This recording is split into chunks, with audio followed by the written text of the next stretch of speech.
Enggak, mungkin hari ini Ya. seperti apa mungkin jawaban dari Ya, jadi terima kasih ya buat teman-teman media yang sudah hadir pada kesempatan siang hari ini. Jadi karena kemarin malam itu saya banyak ditelepon teman-teman media mempertanyakan terkait dengan masalah Ruben akibat adanya preskon yang dilakukan oleh kuasa hukum Sarwenda, ya. Jadi karena kemarin sudah malam dan teman-teman media ingin konfirmasi untuk both side ya atas pemberitaan yang disampaikan oleh kuasa hukum Sarwenda, maka hari ini supaya tidak satu persatu saya minta teman-teman bertemu dengan saya di tempat ini, ya. Jadi kami ingin menanggapi kalau memang permasalahannya yang disampaikan oleh kuasa hukum Sarwenda itu adalah masalah debt collector, kalau nggak salah seperti itu ya. Nah ini juga kami perlu mempertanyakan apa yang menjadi persoalan yang sangat urgent yang membuat harus ada preskon terkait dengan masalah debt collector, ya. Apakah ini berkaitan dengan tata cara atau kinerja debt collector yang tidak sesuai dengan aturan yang berlaku, karena OJK kan sudah membuat aturan bagaimana cara-cara untuk menagih pembayaran-pembayaran yang diduga macet, ya. Itu ada aturan dan mekanismenya.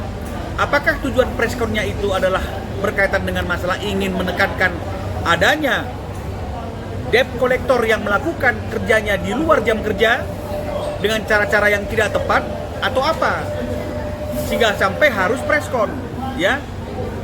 Kalau memang misalnya bukan untuk hal itu, berarti artinya patut diduga preskonnya hanya ingin mendiskreditkan klien kami, Ruben. Ingin menunjukkan bahwa Ruben sekarang lagi dalam keadaan yang tidak mampu secara ekonomi, sehingga akhirnya ada tunggakan atau ada debt collector yang mencari-cari dia sampai ke rumah kediaman Sarwenda atau S, ya. Jadi ini yang harus dipertegaskan dulu urgensinya. Kenapa sampai harus masalah debt collector itu sampai di ranah publik? Karena harusnya ini kan ranah private. Kecuali ini berkaitan dengan masalah tata kerja debt collector yang bertentangan dengan hukum. Itu pun ada juga mekanismenya. Tanpa harus kita me-announcer ke masyarakat bahwa kita baru saja didatangi debt collector. Kecuali memang ini adalah bentuk dan cara untuk memframing atau ingin patut diduga memojokkan klien kami bahwa dia dalam keadaan hari ini yang tidak mampu ekonomi atau lagi dalam keadaan yang lalai membayar kewajiban. Kalau memang itu tujuannya, meskipun kami percaya itu bukan, ini sangatlah tidak bijak sekali, ya. Itu yang pertama yang mau kami sampaikan. Yang kedua, menanggapi statement dari kuasa hukumnya S yang menyatakan bahwa sudah ada komunikasi dengan kami terkait dengan masalah kedatangan debt collector, dan kemudian kami menginformasikan bahwa mobilnya ada di bengkel dan dikatakan ini bukan masalah mobilnya ada di mana, tapi terkait dengan masalah kedatangan debt collector. Nah, ini juga kami perlu luruskan, ya. Pada suatu saat saya dihubungi oleh rekan saya Adinda Kris Samsewu, ya, yang merupakan kuasa hukumnya S, untuk menanyakan apakah saya sudah tahu ada persoalan atau ada masalah antara S dengan klien kami terkait dengan masalah debt collector. Karena memang itu belum pernah disampaikan oleh klien kami, ya saya mengatakan belum pernah diinformasikan. Setelah saya tanya klien saya, memang ada situasi yang seperti itu, dan perlu sebagai catatan, klien saya mengatakan itu sebenarnya jatuh temponya belum tiba. Jadi sangat aneh juga kalau sampai ada orang yang datang menagih sesuatu yang jatuh temponya belum tiba, belum ada terlambat yang sangat kelewatan batas, ya. Nah, dan klien saya juga mengatakan bahwa posisi mobil itu juga adanya di bengkel. Jadi pada waktu kesempatan pertama saya bertemu dengan kuasa hukumnya S, saya sampaikan apa yang saya dapat informasi dari klien saya. Jadi kalau dikatakan seolah-olah saya kesannya tahu dari awal, dan kemudian kesannya seolah saya menyepelekan bahwa mobilnya kan bukan ada di sana, adanya di bengkel. Jadi dipersoalkan. Saya kira ini sesuatu hal yang keliru yang harus saya luruskan, ya. Lalu kalau kita masih dalam konteks debt collector, negara kita negara hukum. OJK, Otoritas Jasa Keuangan, sudah membuat peraturan tentang tata cara dan mekanisme melakukan penagihan atas kredit pembiayaan kartu kredit yang dianggap macet. Itu harus diawali dengan surat peringatan dulu, diawali dengan teguran dulu, macetnya sudah beberapa lama, baru kemudian akan dilakukan yang namanya itu pencarian di mana itu mobil yang menjadi objek leasing juga berada untuk mungkin ditarik. Kalau misalnya kemudian ada orang yang datang ke rumah kediaman S, ini yang salah siapa sebenarnya? Yang salah S-nya, debt collector-nya, atau kita yang bereaksi terlalu berlebih-lebihan? Karena masyarakat Indonesia tahu kok bahwa S dengan klien kami itu sudah bercerai, sudah tidak tinggal bersama-sama lagi. Lalu kenapa datangnya kok ke rumah S? Ini orang waras nggak nih? Tahu nggak dia bagaimana menagih itu? Harusnya ya ke alamat orang yang punya kewajiban. Nah ini sama aja seperti orang salah kirim barang. Kalau memang orang yang datang itu salah alamat, kita tinggal bilang, kamu salah alamat. Karena yang memiliki tanggung jawab dan kewajiban adalah orang lain, bukan saya. Sesederhana itu kan. Nah, kenapa kok menjadi suatu hal yang besar yang kemudian harus disampaikan ke ranah publik? Ini yang juga menjadi pertanyaan bagi saya, ya. Apakah ini berkaitan dengan adanya situasi di mana ada keadaan yang tidak baik komunikasinya akhir-akhir ini antara klien kami dengan S? Berawal dari adanya terang menyerang atau counter mengcounter di fanbase-nya S, ya. Kemudian terjadi komunikasi. Apakah ini yang akhirnya kemudian merembet ke hal-hal yang lain? Apakah ini berkaitan dengan Ruben yang selalu menanyakan haknya untuk bertemu dengan anaknya? Ya, karena ada suatu komitmen di mana dalam komitmen itu dikatakan bahwa dalam 1 minggu Ruben memiliki kesempatan 2-3 hari untuk tinggal bersama dengan putrinya. Ini yang sampai hari ini Ruben tidak dapatkan dan masih dia perjuangkan terus. Bahkan untuk mengantar anak pun tidak diizinkan. Nah ini yang perlu kita klarifikasi. Nah karena kalau misalnya mengenai masalah mobil, ya jelas ini pemesanannya memang dilakukan oleh Ruben dan alamat pemesanannya bukan di alamat di mana debt collector datang. Jadi nggak usah terlalu dibesar-besarkan. Kecuali ada tindakan debt collector yang menyalahi aturan, debt collectornya yang diserang. Kalau ini kan saya lihat lebih cenderung seolah-olah ingin memojokkan, kamu nggak bayar ya? Bayar dong kewajiban kamu. Ini kan tidak baik seperti itu. Ya, ada hal yang lebih penting, yaitu adalah hak ayah untuk bertemu dengan anaknya dan hak anak untuk bertemu dengan ayahnya. Ini banyak pengalaman-pengalaman Ruben yang dia dihalang-halangi, patut diduga dihalang-halangi untuk bertemu dengan putri-putrinya. Ya, sampai ada suatu event kegiatan balet ya, acara, Ruben itu sudah hadir bawa bunga, tapi kemudian anaknya nggak pernah keluar dari pintu itu, dibelokkan dari pintu yang lain. Nah, jadi ini yang paling penting, anak sama ayah, ayah sama anak nggak akan putus hubungan itu, karena nggak ada mantan anak, nggak ada mantan ayah. Kalau ini kan masalah negosiasi, masalah pembayaran. Jangan juga kemudian ini di framing sebagai suatu berita trauma, ada kolektor. Ini mau bicara traumanya atau mau menunjukkan bahwa Ruben lalai membayar kewajiban cicilan mobil? Yang mana ini? Nah, karena kami perlu sampaikan juga, ya, Ruben itu orang yang bertanggung jawab, ya. Mungkin teman-teman media dan masyarakat juga perlu tahu, ya.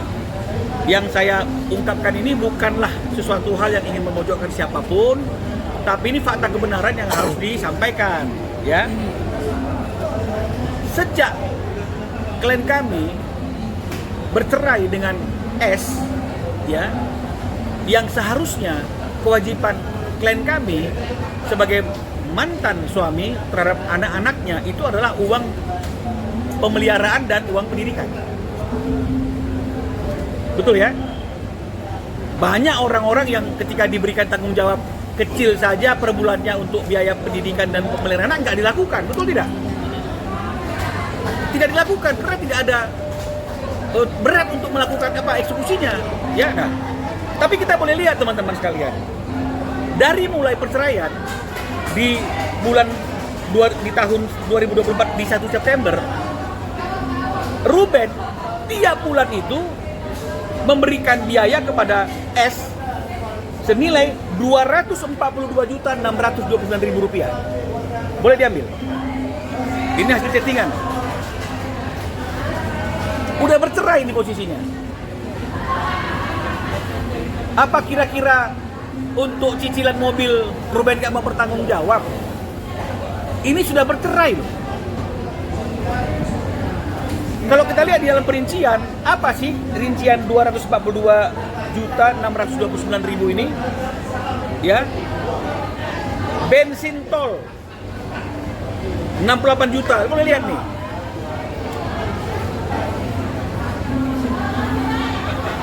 Sarang burung 9,3 juta.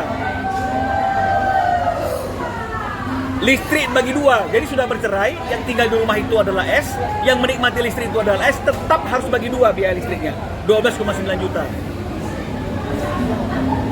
Drivernya S tetap ada nilainya 7.050.000 rupiah. Gaji pembantu total 242.629, dan ini bukan hanya sekedar catatan dalam chattingan, ya, tapi ini dilengkapi dengan bukti transfer. Apakah hanya bulan September saja di tahun 2024? Tidak. Ini semua catatannya. Itu September, ini Oktober. Oktober di 265 juta. Ada rinciannya. Kebersihan, uang plastik sampah, uang tisu 5,2 juta. Tiap bulan, ya tiap bulan. Karena di September 5,2 juta uang sampah, uang plastik sampah. Di Oktober juga 5,2 juta. Terus, ini bukan mau apa-apa. Artinya saya ingin mengatakan, apa yang sudah ditanggung jawabi oleh Ruben, dia akan tanggung jawabi.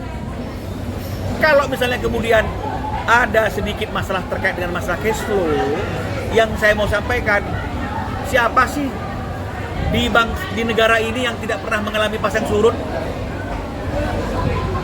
Betul ya? Yang penting niat dan etikanya baik. Yang penting cukup dijelaskan bahwa kalau memang yang bertanggung jawab adalah klien kami, katakan yang bertanggung jawab adalah klien kami, selesai. Tidak usah diomong-ngomongin seolah-olah tuh lihat tuh si RSO nggak mampu bayar cicilan loh, tiap bulan bayar seperti ini. Biarkan masyarakat yang menilai apakah seorang mantan suami masih bertanggung jawab atas seluruh biaya kehidupan rumah tangga si mantan, bukan hanya untuk anak, meskipun alasannya untuk anak.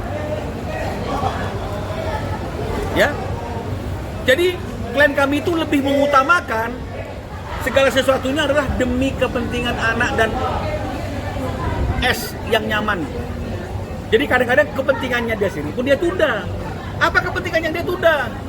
Misalnya cicilan mobil Land Rover misalnya. Dan itu perlu dipertanyakan, apakah ada surat peringatan sehingga harus diserahkan kepada debt collector? Terus bagaimana cara penagihannya?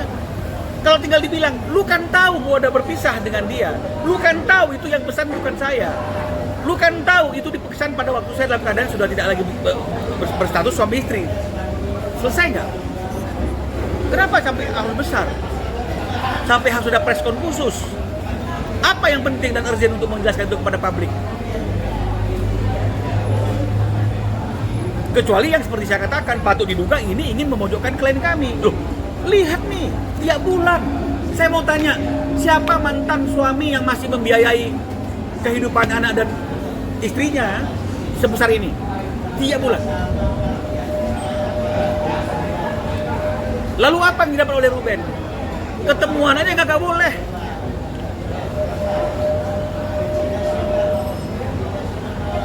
Anak-anak ada kegiatan, ada acara, dipertanyakan. Ya. Kapan acaranya? Itu adanya. Kapan acaranya? Mas Bun, tadi Thalia perform. Kok nggak ada info? Udah nih. Kan udah dikasih tahu. Kapan kasih taunya? Nggak pernah dikasih tahu. Dalam perjanjian, dalam kesepakatan harusnya, walaupun kita berikan hak asuh itu kepada ibunya, dia memiliki kewajiban untuk menginformasikan, membicarakan apapun yang berkaitan dengan masalah kepentingan anak. Ini Ruben nanya, dijawab pun tidak. Mana lebih besar situasinya? Debt collector datang yang belum pada waktunya dan cukup dijawab seperti yang saya sampaikan, atau seorang ibu yang melarang anaknya bertemu dengan ayahnya. Sementara ayahnya masih bertanggung jawab untuk seluruh kehidupan keluarga itu. Termasuk uang plastik sampah rumahnya yang nilainya 5,2 juta per bulan. Ya, jadi masyarakat harus tahu. Jadi jangan menilai seseorang dari casingnya. Karena Ruben seperti itu, mungkin casingnya kemudian dianggap ini mah. Jangan. Kita jangan menilai orang dari casingnya. Ya. Jangan menghakimi isi buku dari covernya. Ya. Nah, jadi tidak diinformasikan ternyata. Loh, Ruben ingin cari tahu, kenapa kok dia tidak pernah dikasih tahu? Ya, karena dikejar, cari WA ya, cari WA-nya katanya. Nggak pernah ada. Diusut-usut rupanya. Kenapa Ruben patut diduga tidak diinformasikan? Ini dia teman-teman. Rupanya pada waktu momen itu dia ingin bersama dengan seseorang. Inilah yang menjadi kesimpulan Ruben pada waktu. Oh, jangan-jangan patut diduga. Tapi kan tega banget. Ibu menghalang-halangi anaknya bertemu dengan ayahnya atau ayahnya bertemu dengan anak dengan alasan apapun. Even itu alasan karena ada debt collector datang. Even karena memang ada cicilanmu yang belum kau bayar, itu tidak masuk akal. Karena biaya kebutuhan hidup mereka sampai hari ini masih dibayar oleh Ruben dan nilainya tidak sedikit. Tuh ya. Ini 242, ini 265. Ini 223. Tiap bulan. Ini berurutan. Ya, September, Oktober, November, Desembernya 187. Tuh. Januarinya 207. Posisi bercerai ini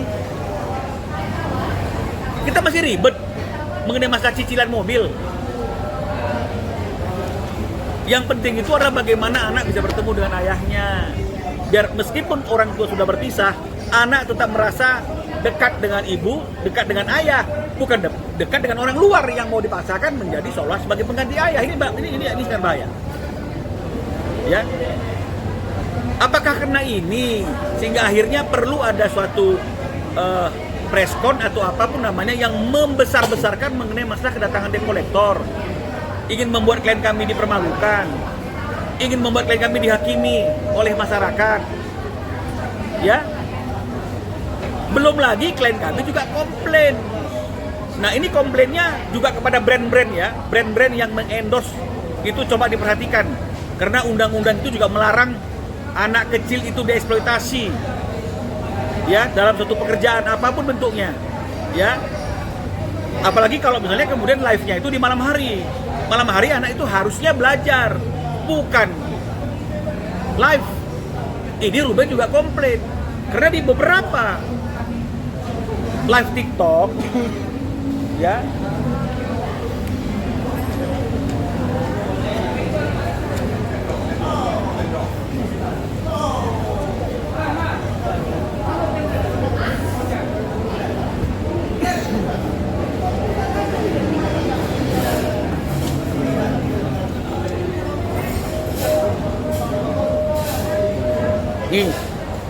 di beberapa live TikTok anak-anaknya dipakai. Jadi anak-anak di bawah umur ini kan nggak boleh dong dicari bekerja. Dia bekerja kan, live kan pasti kan bekerja toh. Anak-anak kan nggak boleh bekerja, itu kan dilarang. Even ada izin dari orang tuanya ya harus kedua belah pihak. bukan hanya ibunya. Ruben keberatan, anaknya dilibatkan. Apakah karena ini sehingga akhirnya kemudian pengalihan isu dibicarakan mengenai masalah debt collector? Ini ya teman-teman, jadi akhirnya kita perlu jelas semuanya bahwa kalau mengenai masalah mobil itu Ruben tidak pernah membantah, dan memang di dalam pemesanan pun Ruben pesan itu atas nama dia, alamatnya dia. Kalau di pesannya setelah dia bercerai kan begitu ya kata-katanya, ya ini harusnya lebih jelas lagi debt collectornya kemana menghubunginya. Kan harusnya ada nomor teleponnya Ruben, ya dihubungi dong Rubennya. Ada alamatnya Ruben, ya dihubungi dong Rubennya. Jangan datang ke rumah orang lain yang gak ada hubungannya dengan Ruben, kemudian orang lain itu preskon. Akhirnya kita bisa berpikir, ini settingan atau apa? Atau memang sengaja diundang debt collector datang sehingga ada sesuatu yang memojokkan Ruben. Ini melebar dia. Karena itu tidaklah terlalu penting meskipun penting. Yang paling penting adalah bagaimana Ruben bisa mendapatkan haknya untuk bertemu dengan anaknya. Ini tidak. Ngantar sekolahnya tidak diizinkan. Ada chatting-chattingannya. Kalau kita mau buka-bukaan boleh saja. Sampai ngemis seorang ayah kepada mantan istrinya untuk bisa menjemput anaknya di rumah dan mengantarkan ke sekolah. Padahal harusnya dia memiliki hak untuk tinggal 2-3 hari dalam 1 minggu. Malah yang diberikan hak untuk mengantar anaknya orang lain. Ayahnya nggak diberi hak. Ini yang Ruben selalu minta haknya. Jangan kita ngomong hal-hal yang lain. Karena kalau mengenai masalah mobil, debt collector, harta, segala macam, itu bisa dicari solusinya. Sampai hari ini saya tanya, apakah sudah ada tindakan yang membuat S itu diusir dari rumahnya? Nggak lagi bisa menikmati apa yang dinikmati hari ini? Ada nggak kerusuhan seperti itu? Nggak ada. Yang besar itu adalah Ruben tidak pernah diberikan lagi hak untuk bertemu dengan anaknya. Ini suatu hal yang salah dengan alasan apapun. Ya, tidak dilakukan seperti apa yang seharusnya yang diperjanjikan, dan kemudian total 2 bulan menurut Ruben itu sudah nggak diberikan sejak dia pulang umroh. Bayangkan itu. Ya, jadi itu yang bisa kami sampaikan teman-teman. Kalau memang ada mau pertanyaan silakan. Ya, ya. Alasannya apa Bang? 2 bulan itu tidak diperkenalkan. Tanya sama S lah. Apa alasannya? Kalau dia tidak memberikan hak ayahnya untuk bertemu dengan anaknya, ini kan melanggar hak ajasi. Tanya sama S. Jadi jangan bicara mengenai masalah yang lain-lain. Tanya dulu kenapa dia tidak memberikan Ruben untuk bertemu dengan anaknya. Tapi Rubennya dapat jawaban dari Sawina sendiri. Tidak mendapat jawaban. Menurut dia, oh nggak bisa. Ini banyak jawabannya ini. Ruben bilang juga dia berpergian. Anaknya nggak dititipin ke Ruben. Padahal harusnya saya mau berpergian, anak sama kamu. Kan begitu dong. Ini tidak. Makanya Ruben bertanya, ya dititipkan ke aku kan bisa. Tapi tidak. Anak itu kan bukan milik eksklusifnya si S. Gak akan dimonopoli itu anak. Jadi kalau mau tahu kenapa nggak diberikan, tanya sama si S. Bang, izin Bang, balik lagi ke masalah mobil, berarti benar Ruben ada cicilan mobil Range Rover dan tidak pernah menunggak ya Bang? Tidak pernah menunggak. Memang untuk bulan sekarang ini itu ada tanggal yang menurut dia belum jatuh tempo atau mungkin telat 1 hari. Jadi kalau tiba-tiba 1 hari ada debt collector, secara hukum itu nggak dibenarkan. Kalaupun memang sudah waktu debt collector datang, harusnya debt collectornya diinformasikan kemana dia harus datang sesuai dengan pemesanan. Ini ada apa ini? Sampai ada orang datang ke tempat yang bukan pada tempatnya. Data lengkap. Yang salah siapa? Harusnya cukup dibilang, loh ini kan datanya seperti ini, Anda jangan kemari, kan kau tahu aku adalah mantan, udah gak ada hubungan, selesai. Kenapa ini menjadi suatu hal yang dibesar-besarkan dan di-framing? Sampai didramatisasi. Yang tertekan Ruben, kenapa pernah ketemu sama anak?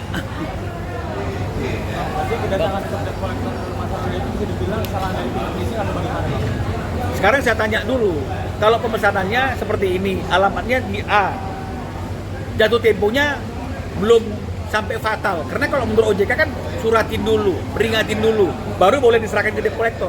Ini mana surat peringatannya? Nggak ada. Terus tiba-tiba debt collector datang. Siapa yang salah?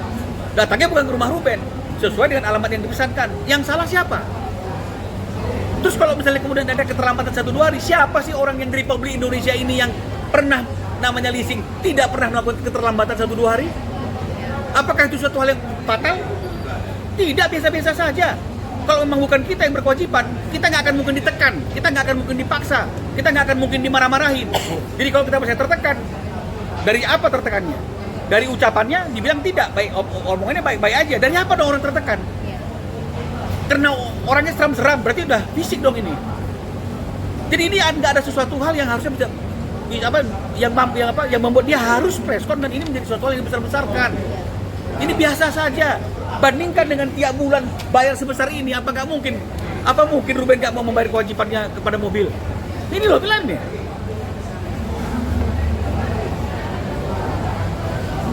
Kita aja mungkin belum tentu. Masih suami istri ngasih uang belanja 200 juta per bulan buat istri kita. Harus dihargai dong. Banyak orang-orang lain yang sudah mantan tidak mau bertanggung jawab apapun. Betul tidak? Ini sudah seperti ini kok nggak dikasih kesempatan untuk bertemu. Mengantar anak ke sekolahnya nggak diberikan kesempatan. Ketika kita ribut masalah ini dinaikkan masalah debt collector. Loh, ini apa sih? Bang, ini bang, kemarin kan pihak sana, pihak S mempertanyakan nih, kok bisa ada yang ngasih tahu alamatnya si S ke debt collector itu, sedangkan kan itu yang kayak tadi abang bilang itu kan surat semua, alamatnya alamat Ruben itu. Gimana bang? Kok bisa? Kalaupun kok bisa, apakah kita bertanyanya harus ke publik melalui media? Apakah kita harus bertanya ke publik melalui media? Kok bisa ada orang yang datang ke rumah saya bla bla bla? Apakah harus ke media untuk tanya aja langsung ke leasingnya. Selesai urusannya. Bikin surat. Jangan lagi kau datang karena nggak ada hubungan. Selesai masalahnya. Kenapa harus seperti ini? Yang membuat Ruben jadi akhirnya dinilai seolah-olah tidak bertanggung jawab. Lagi nggak punya duit. Nggak punya duit itu bukan kejahatan. Betul ya teman-teman ya? Ya, masyarakat, ayo kita coba sama-sama berpikir logis. Apakah nggak punya duit itu adalah kejahatan? Apakah itu kejelekan? Tidak. Semua orang pasti akan pernah mengalami yang namanya tidak punya duit. Karena hidup ini pasang surut. Yang penting jadi orang, harus menjadi orang yang memiliki akhlak, etika, dan moral. Tidak melakukan hal-hal yang bertentangan dengan hukum. Kalau kita tidak melakukan kewajiban terlambat 1-2 hari, itu kan suatu hal yang biasa dilakukan oleh semua orang. Kalau debt collectornya datang salah alamat, jangan tanyakan kita. Karena kami tidak pernah memberikan data apapun yang berkaitan dengan masalah pihak sana. Nanyanya harusnya ke leasingnya.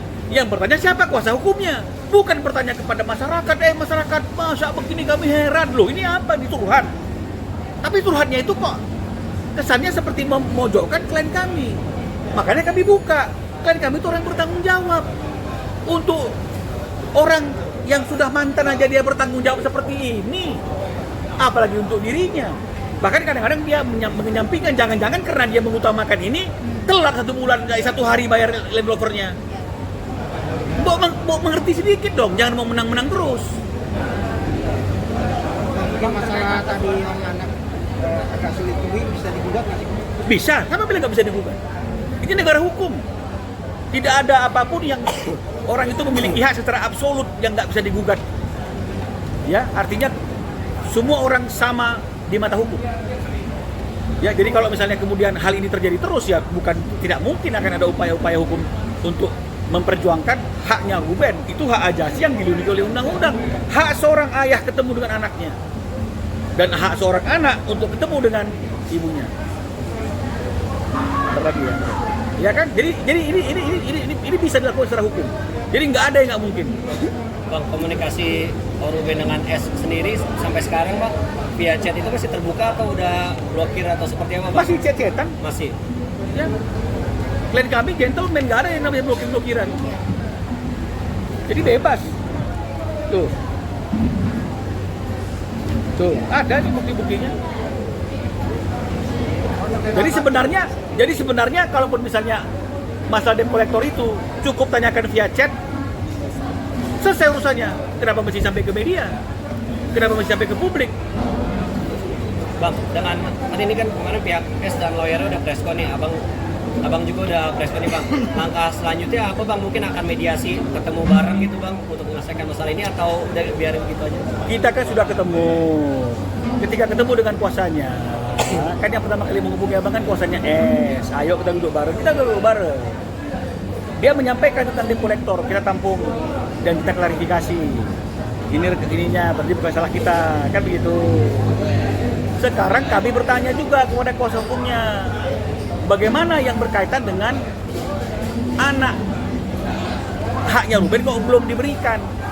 Mereka mengatakan nanti akan dibicarakan dengan kliennya, tapi sampai hari ini tidak pernah ada klarifikasi apapun terkait dengan masalah hak Ruben itu. Yang dibesar-besarkan masalah debt collector-nya. Tapi terkait dengan masalah kepastian Ruben untuk bertemu dengan anaknya, tidak ada jawaban, keputusan, klarifikasi apapun hingga hari ini. Itu yang kami tunggu-tunggu. Pak, kemarin tanggal 11 Ruben menyurati Sarwenda soal peringatan apa ya Bang? Kami menjurati Sarwenda tanggal 11 itu surat pemberitahuan, bukan peringatan. Ya, kami ingin memberitahukan bahwa ada haknya Ruben untuk bertemu dengan anaknya. Jadi kami ingatkan, jangan lupa kamu ya atas hak Ruben untuk bertemu dengan anaknya. Jadi bukan disomasi, tapi diingatkan, diberitahukan. Mungkin dia lupa selama ini. Jadi nggak ada yang namanya peringatan. Tapi kalau dari mereka juga sama.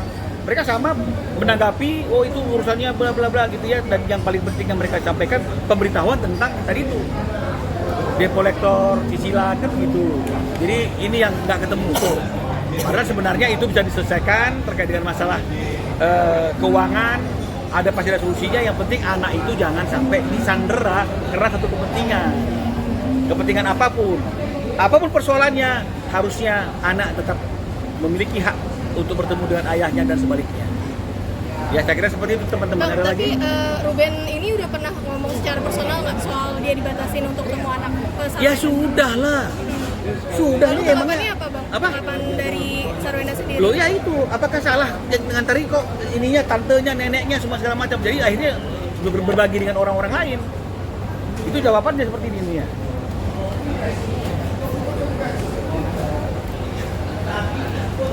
Tuh, titipkan gimana maksudnya? Ruben kan bilang kalau kamu lagi keluar kota nggak bersama dengan anak, titipkan dengan saya. Dia jawabnya, titipkannya gimana maksudnya? Kan dari dulu nggak pernah ada masalah kalau misalnya dia ditemani oleh neninya. Loh, ini kok bicara masalah dulu. Sekarang kita sudah pisah, Bu. Jadi tidak satu rumah lagi. Jadi kalau misalnya kemudian kamu tidak bisa bersama dengan anak kamu, ya tanya saya, jangan saya bisa. Kan itu pertanyaannya, tapi jawabannya seperti itu. Karena dari dulu nggak kalau ada halangan ditemaninya nggak ada masalah kok. Jadi jawabannya tidak selalu. Ya, jadi seperti itu terus. Terakhir ketemu kapan mungkin Bang? Ada nganterin anak-anaknya ke sekolah ya. Itu cara minta izinnya seperti apa kan? Tadi bilang kalau buat nanti untuk nganterin anak ke sekolah gitu. Kalau mengenai masalah anak itu kan komunikasinya dengan babysitternya, datang dijemput, ini sudah nggak boleh lagi, sudah tidak diizinkan, ya. Terus harus dicek juga postingan-postingan itu yang up to date atau video-video lama yang diposting lagi, ini harus dicek dulu, bro. Ya, jadi harus seperti itu. Terakhir ketemu kapan sih Bang? Iya. Nganterin Terakhir ketemu. Ya kan udah nikah sejak 2 bulan ini nggak bisa ketemu, Oh, 2 bulan benar nggak bisa ketemu Bung. ya. Oke. Cukup ya. Cukup. Jadi dikit aja. Bang, izin wawancara lagi Bang. Ya. Thank you Bang. Terima kasih Bang. Terima kasih. Ya.